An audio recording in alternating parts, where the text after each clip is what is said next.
I'm Ellis Taylor. Thank you for joining me.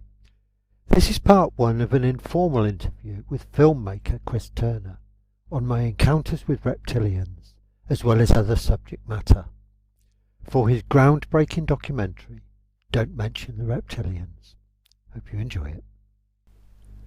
I'd stayed in Leeds on the Friday night and spoken at the Exopolitics GB conference on Saturday. After the conference I drove to Manchester. On Friday night, whilst I thought I was asleep, I was visited by intruders. My belongings were disturbed and items were scattered and taken. From Friday night till Sunday morning, when this interview took place, including during my talk, I was under nearly relentless psychic and frequency attack. Fortunately, I was protected and able to do this interview. Some of the spirit activity is evident in this video. Basically, the first question is really just about you. Sorry, you alright? Yeah, I'm rolling now. Yeah, it's just really about you describing your life as an experiencer. And for me, when I say when I mean you're the first experiencer that I've met. How do you function on a day-to-day basis? Is it very similar to? I'm not trying to put you in a box or anything, but I'm just saying, if people didn't know, would it be something that people would see? So can you describe sort of like your the first thing really you remember of an experience, and then just go on to describe how it sort of shapes you of day-to-day life. My recollections go right back to as far as I can remember. So they've shaped my life all the way through. Yeah, my first conscious memory, I would have been about 2.5 at the latest, because it was in Australia, and I left Australia soon after that to come to live in England. And that memory is being in bed, and all of a sudden the whole room went brilliant light. And at the same time, my recollection is that the actual curtains were waving around as well. And I looked out the window. My bed was right next to the big window. I looked out the window, and there was this dark figure standing there with this really bright behind it. Sorry, I'm going to have to do something about that tie clip, because you gesticulate quite a lot, which is obviously what you do. Yeah. That's not your fault. Oh, right, just rubbing. Yeah. Excuse me. Just give me a bit of hand movement, just like. I know it's Back to your modelling now. Like that seems fine. Yeah? Yeah. Good, okay. Yeah. Sorry. So back to the first question. Just describe, that you like to say, the first event you remember. Then. Okay. It would have occurred when I was about 2.5. Because, can I start again? Sorry. That's cool. I think you started it last time with my first recollection. All right, okay, yeah. My first conscious recollection was about when I was about 2.5. And it must have been then, because I was in Australia, and I left Australia shortly after that to live in the UK. And it was the middle of the night, I was in bed, and all of a sudden the whole room lit up in this amazingly bright light. And I remember the curtains sort of waving around as well. And I sat up in bed and looked out the window, and there was this dark figure standing there, but behind it was like really bright light. Now that could be because of the bright light made the figure look dark, or the figure could have been dark, but I think it was the brightness of the light behind. And excuse me. The next thing, I was being carried onto this craft by these, I don't know whether they were human, whatever they were, but they were dressed in suits that are very similar to the suits that people wear in radiation suits, those white coveralls with the mask sort of thing. And they seemed very tall. And they carried me on board. But as I was being taken on board, there was some other children being carried off. And it's weird, I know, but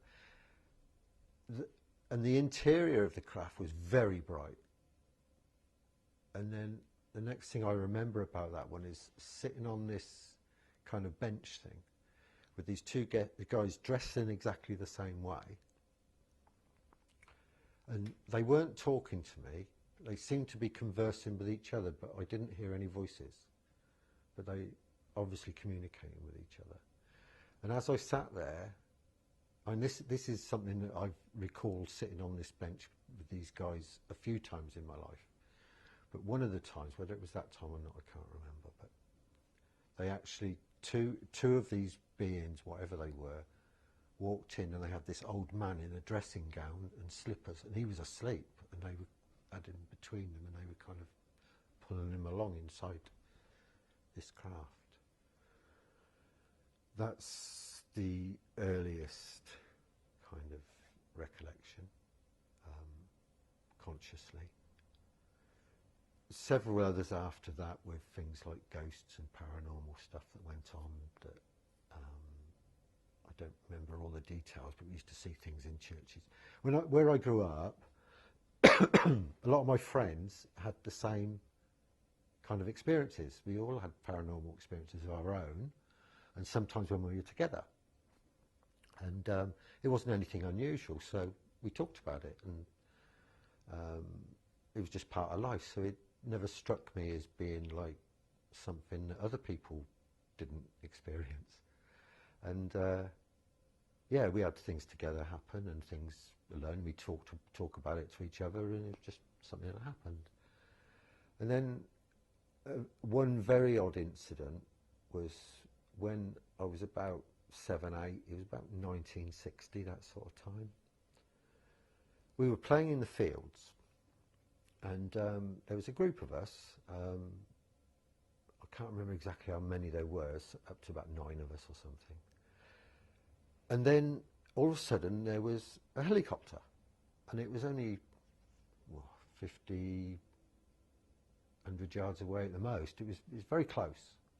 And it wasn't there before we noticed it, but there it was, and it made no sound. The rotors were going around, and I remember we just sort of stood there and looked at it, and then the door opened, and these two guys walked out. And these guys were tall. They had sort of, it was shortish there, but longish on top, blonde hair, and they had flying suits on. And they walked out of this helicopter, bolt upright. None of this crouching and holding onto your hat or your hair or whatever. They just walked straight out like that. And they came up to us. It must have been about 50 yards, because they were very close. It was very close. They came up to us, and they particularly addressed one friend of mine and myself. And they said, "Do you want to go for a ride?" And that's all I can remember. And the funny thing is that after that, we didn't discuss it. We didn't tell anybody else. Never mentioned it to anybody. Now, when they came up and asked us if we wanted to go for a ride, they spoke in American accents. And we knew that, well, I knew that, because a couple of weeks beforehand, we'd had some American airmen come to our school to show us how to play softball. And they made quite a fuss of us, and I remember them making a fuss of me and everything, and, you know, it was really great, you know, because we were into cowboy films and things like that, and these are Americans, and, you know, it seemed really impressive, you know. And so they came up, and they asked us if we wanted to go for a ride. Now, that's an amazing thing to happen. You'd think that you'd remember everything about that, wouldn't you? And you'd tell everybody you ever knew or ever saw about it, and it'd be, you know, huge, wouldn't it? and you tell them all about what happened when you went for the ride and, you know, all this kind of stuff. Because at that time, we never saw any helicopters where we were. It was really unusual thing, and I think television was only on for a certain amount of hours a day, from memory, and not everybody had a TV either. So never said a word. And then every now and again, and it always seemed to be when I was on my own, I'd recall this thing. I couldn't get past them asking if we wanted to go for a ride. I thought, well, what happened? Did we go? Did we not go? What happened?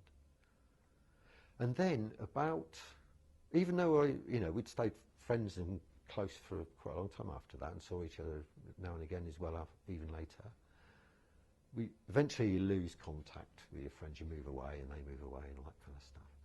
I moved to this village when I was about 30 in Oxfordshire. And I was just driving past the village shop, and blow me, as my friend who'd been with me when they were asked us, going into the village shop. So I stopped and waited for him to come out, and we had a chat, and he happened to live in this village as well. And I didn't know, because I hadn't seen him for years. And we arranged to go for a drink, so we went to the pub. And we were standing at the bar, and I recalled this helicopter incident. That's the first time I'd recalled it when I was with somebody, especially somebody who'd been there. And I said, do you remember that helicopter when we were kids? And he looked at me, and it was quite strange, because it was like something clicked, sort of almost. It was weird. He looked at me and said, yeah, I do. What happened? So I don't know, I was going to ask you that. I said, what do you remember? He said, well, I remember him asking if we wanted to go for a ride. I said, anything else at all? And he said, no. And that's all he could remember up to then. And then a few years later, went to pub again, not always in pubs, but I went to a pub, and it just happened this pub was being run by another childhood friend. So, and I remembered it again when I was there, and I said, hey Nick, were you there when that helicopter was around when we were kids? I didn't want to sort of lead anything on, so I was careful what I said. And he said, yeah. I said, what happened? He said, I don't know, probably ran away, didn't we? Now, this is like a major incident, isn't it, if you're a kid? Well, even now, if someone stopped you and said, do you want to go for a ride in my helicopter? I mean, you'd tell everybody, wouldn't you? But we never told a soul, and we don't remember it, what happened.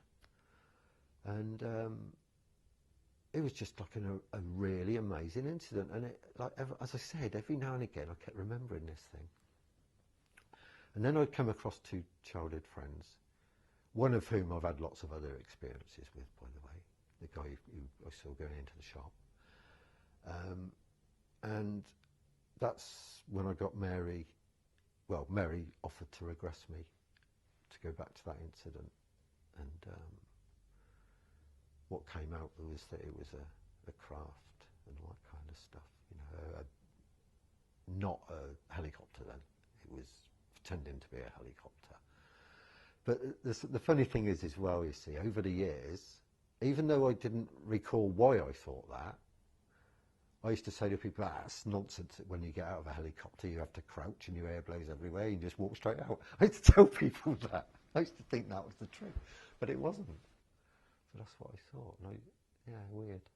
So how often on a day-to-day basis sort of like if it's possible to sort of put a value on it, but how often does this sort of happen in your life? How often do you get a memory pop into your head, or an event, say? An event very often, almost every day. I'll see things, because I'll see people shapeshift. I'll see people manifest. They could be spirits of people. I see animals change, I see animals appear, I see lots of different things, like a lot of weird stuff, yeah. I've seen countless UFOs that kind of just taken for granted, really. Why do you think it is that you see it and others don't? I don't really know the answer to that, but I can only kind of guess at it. I've also got a lot of memories of past lives where I've been sort of shown things and taught things, and that's part of it, I think. I also think growing up with it, that I've not been so easily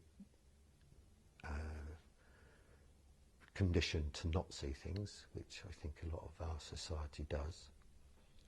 And I was fortunate to grow up with kids who were also having the same experiences, so I felt able to talk about it. It wasn't something I closed down on at all. Lots of different reasons, really. The event where you got what you think could be a face, or what certainly looks like a silhouette of a face, or Yeah. and you obviously had the marks on your body as well. Yeah. Can you recall that event, and can you recall the whole thing for us? Sort of waking up and then sort of reaction. And Yeah. Can I go back a little bit earlier before? Well, it's about left with patterns and marks and finger marks and all sorts of things going on. But during that time, I was sitting in the lounge and wanted to go to the loo.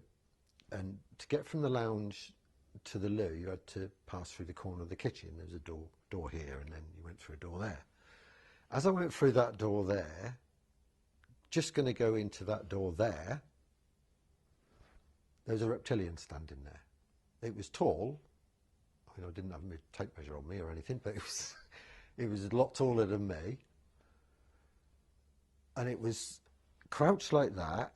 It was green. It had these kind of orangey slit eyes. It had a paler chest.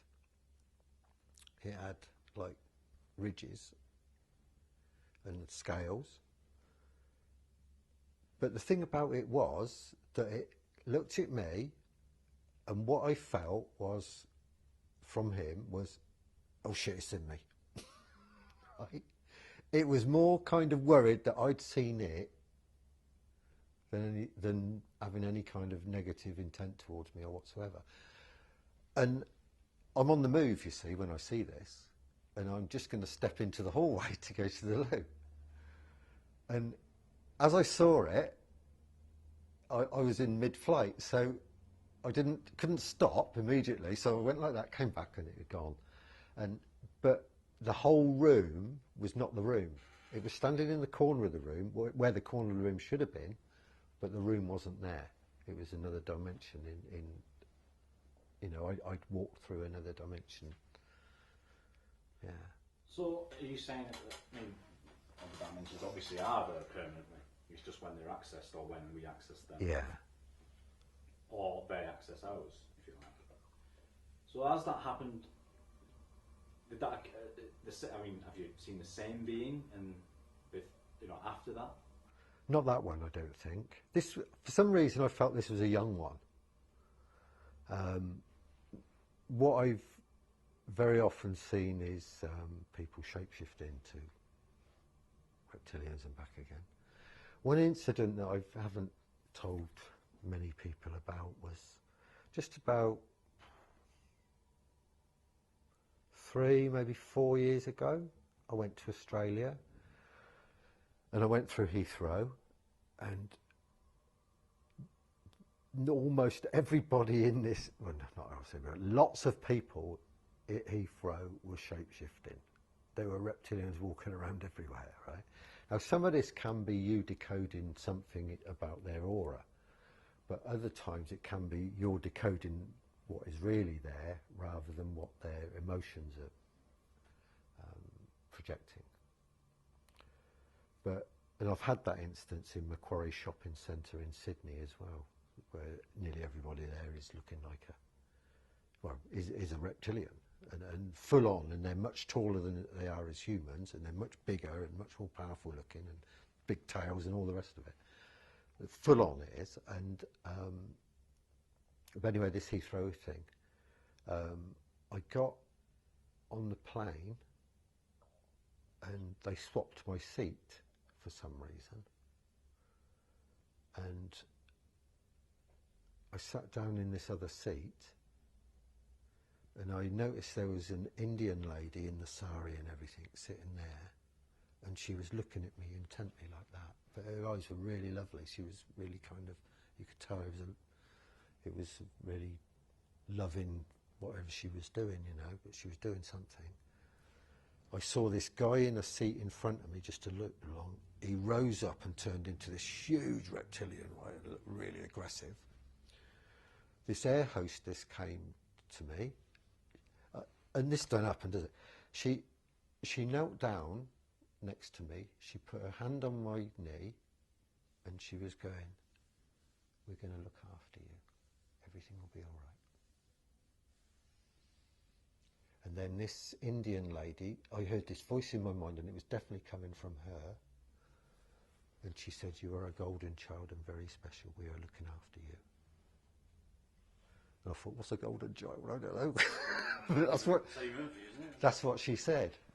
Yeah, maybe, I don't know. So what does that, what have you, that term, golden child, has that popped up in your research or in any material? I've asked some people what's a golden child, and they say, don't be silly. This is people who know, it's like, you should know, but I don't really know. I don't know what that means. Does it relate, is it, I know it's common, but is it a bloodline sort of thing? Maybe? It could be, yeah. I think that's the kind of impression I get. But I was, and I was fine, and I was looked after. And yeah, I just remember, and this lady, she held that attention on me almost all the way through the flight. And that guy, yeah, that's right, that guy who sat there and turned, he moved. Yeah, he didn't sit there any longer. Straight after that, he went somewhere else.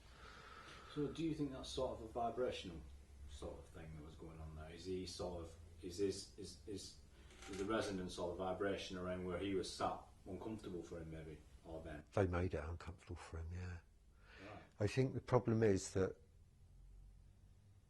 if they think you know who they are or you can see them, they will attack you.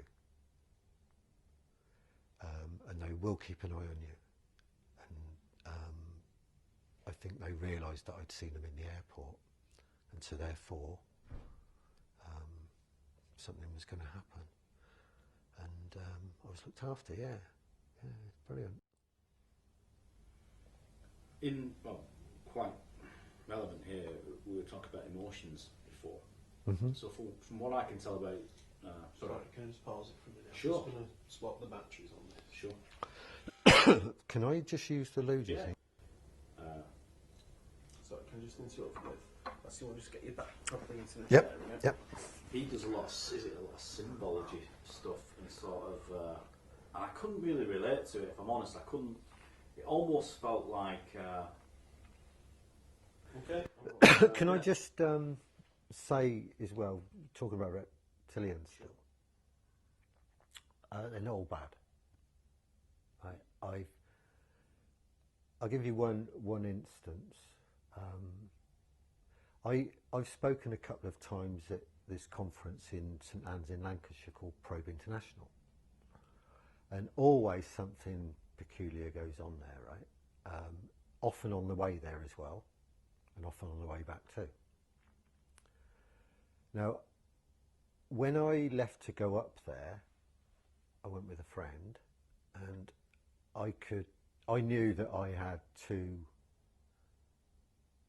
etheric or ethereal bodyguards. They were reptilian, dressed in armour, and I have a few guardians, but this is two that were with me. Big, powerful.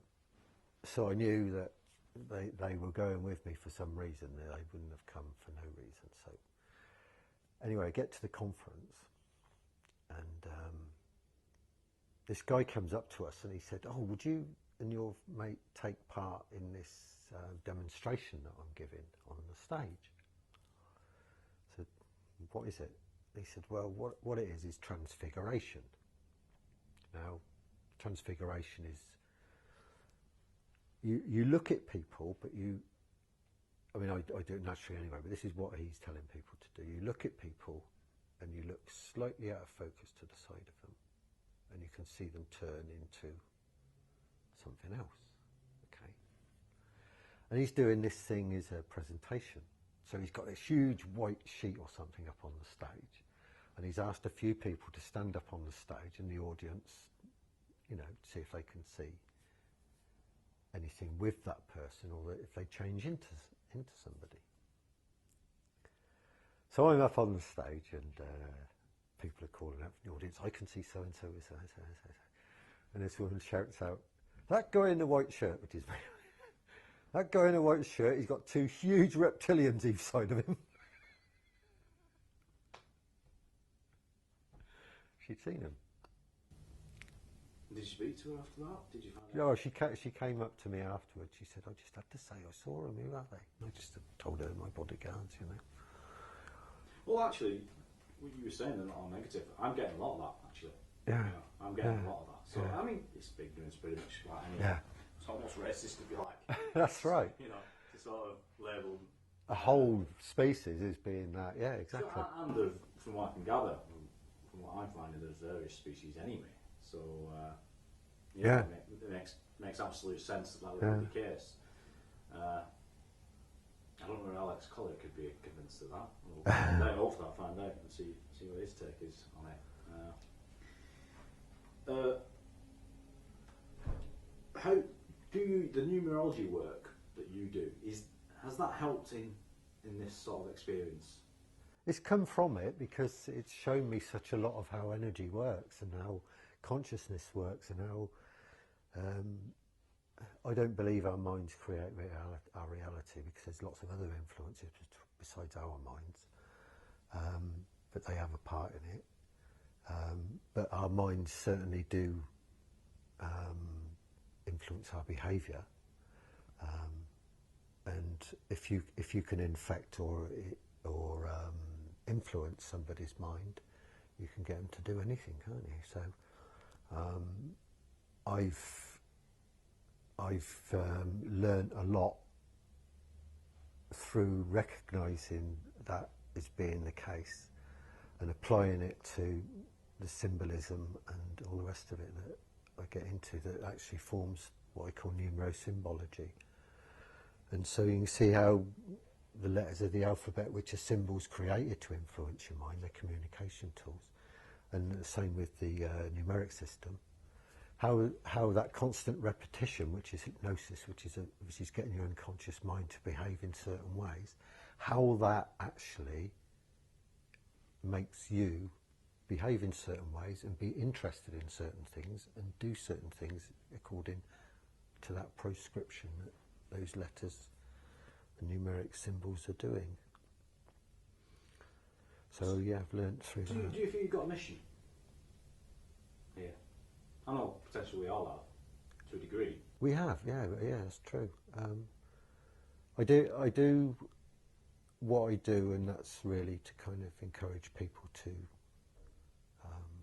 be much more aware and keep their eyes open, and to see what's going on in the world, and to recognise how we're supposed to have free will, but we don't have free will, because we can't have free will if there's entities out there that are able to affect our minds and influence us. So people need to know that they're there, and they need to know how they do it, and that's what I'm doing. Yeah, I mean, everybody, I think, is to a certain degree possessed. I think there's something in everybody's aura that's influencing them. And I'm certainly, I'm almost certain, and well, I am certain that they are present in every crime, and are at the back of every crime. So I see humans as too innocent and too fair game for them. They and you hear people say that if you give attention to the dark side, you're actually empowering it. You know, you're giving them energy and all this kind of stuff. Rubbish. It's ignorance that allows them to get away with it. You're not giving them any power. People need to see what's going on, because if they don't see what's going on, it's enabled to get on with whatever it wants to do without anybody noticing they're doing it. And the only way you're going to stop it is to actually notice that they're doing it, get back to the source and the cause of all these things, and cut it off there. And that can only be done by awareness and people knowing that these things are there. And that's what I talk about, and that's what I like to show in my presentations, the evidence for that. And that's not to say that there's not other entities that are helping us the best they can, but we've also got to help ourselves, and part of that helping ourselves is actually starting to really kind of wake up and see the world for what it really is. This world is now run by people who are influenced from outside this dimension, and that's not a nonsense thing. It's what happens. The people who are given some kind of control or monopoly or whatever in this world do that because they're agents of this darkness, and they couldn't get away with it otherwise. They're rewarded for doing it. Part of the thing about this world is naturally and meant to be a world of limitation. There's a certain amount of resources, and we can see that in nature, can't we? There's a certain amount. You know, we chop it down, it may try to regrow, we keep chopping it down, there's less. Dig it out of the ground, use it, There's a certain amount of resources there, and that goes all the way through with everything. There's a certain amount of energy, and it's there for us to teach us all about balance, about keeping things in balance. Nobody can have a lot more than somebody else without somebody else having a lot less. It's really about giving an energy circulating. That same energy has to circulate. Excuse me, I'm kind of getting into a sermon here, aren't I? But that's the way it is. But if you're a negative entity, you want people to actually be feeling lack and to have nothing, and other people to feel much better than anybody else, because that creates negative emotion, negative actions, which feeds them, you see. So they're sort of drawing on all this energy of people suffering and people, and the other way around, feeling like really sort of something special. When I've listened to people talk about entities drawing energy from them, you're probably not going to be able to answer this, but I always think, well, what for? Does that make sense? Well, it's food. Okay, can you talk about that? Well, it's the same as when we eat, we're taking the energy of a plant or an animal, and that plant or animal is giving its energy. Well, we're taking its energy, aren't we? To enable to burn in our system so that we can live. So it's the same thing, but because everything is just energy in different states of being and frequencies and all the rest of it, if these entities are in, no matter what they are, they're energy, because everything is. So they need an energy from us that actually fits their energy system and the way that they're going to live and survive. So that's the way it all works, yeah. I see. So are you a believer in sort of the large-scale events that are put on where certain energies, for example concerts or whatever it might be, where that energy is used as well? Sort of like euphoria? I'll first say I'm not a believer in anything. All right. Sorry, sorry. No, that's okay. Yeah, certainly. Oh, yeah. It's definitely about creating big masses of energy that can be consumed for whatever purpose, and it can be for lots of other purposes. I mean, it's the same as us. If going back to the analogy of us eating, we use it for all sorts of purposes, don't we? So it can be for running, or it can be for so that we can think, or all sorts of things. So And then we need energy if we want to do more energy, if we're going to do sports or whatever. So, yeah, different things they're doing. But the other thing that they do as well, these entities, they're from other dimensions, is that they use portal dates. Because then you've got the energy of the cosmos being used as well. And that will enable them to do something else, whatever it is they want to do, and it may be influencing not only our dimension, another dimension, or other dimensions. But yeah, it's all about taking control of the energy that's available and reaping it. Yeah, it's parasitical in a lot of ways, isn't it? So, slightly off topic, because I knew this would happen. These sort of, if you like, druid events, famous structures where these sort of ceremonies go on. Yeah. Sex don't enter, just as an example. Mm-hmm. That's the same sort of thing going on. There's a certain event happening where a certain amount of energy is created. I mean, you could even throw the pyramids in there for one of them, for another example. I find them as dark as anything like Really? pyramids. Yeah.